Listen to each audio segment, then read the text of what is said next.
Après une décennie de rupture des liens entre la Syrie et l'Arabie Saoudite, le ministre saoudien des Affaires étrangères, Faisal Ben Farhan Al Saoud, a mené une visite à Damas et a rencontré le président syrien Bachar al-Assad. Les deux pays se sont mis d'accord sur la reprise des services consulaires et des vols. Les Syriens voient cette évolution avec espoir, surtout si elle permet de remédier à la situation économique désastreuse du pays, en proie à une douzaine d'années de guerre. Mais les experts restent prudents. Les rencontres syro-saoudiennes et la nature de la réconciliation qui a eu lieu entre les deux parties ont eu un grand impact psychologique sur la société syrienne et sur tous les schémas régionaux entourant la Syrie.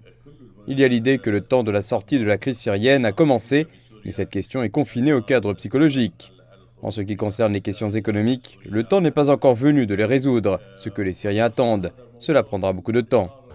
Fin 2017, un changement dans l'approche saoudienne de la Syrie s'est amorcé et des réunions ont eu lieu entre des responsables syriens et saoudiens de la sécurité. Un tremblement de terre dévastateur survenu au début de cette année a marqué un tournant dans les relations entre les deux pays après l'envoi par Riyad de centaines de tonnes d'aide humanitaire. Son importance réside dans le simple fait d'apaiser les tensions dans la région et de revenir à de véritables discussions et dialogues sur les différents intérêts en jeu et de sortir de la logique de guerre et de conflit. Je crois que c'est le facteur le plus important et la diplomatie chinoise le souligne.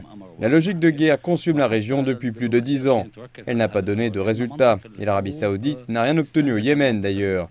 D'un autre côté, il y a cette vision saoudienne d'un énorme projet de développement sur 2020-2030 qui est mené par le prince héritier saoudien et qui nécessite des approches différentes, tant sur le plan diplomatique qu'économique. Le souhait de Riyad sur un retour de la Syrie au sein de la Ligue arabe pourrait être entravé par le Qatar, qui rejette cette idée. Mais cela pourrait changer si le rapprochement syro-turc se poursuit.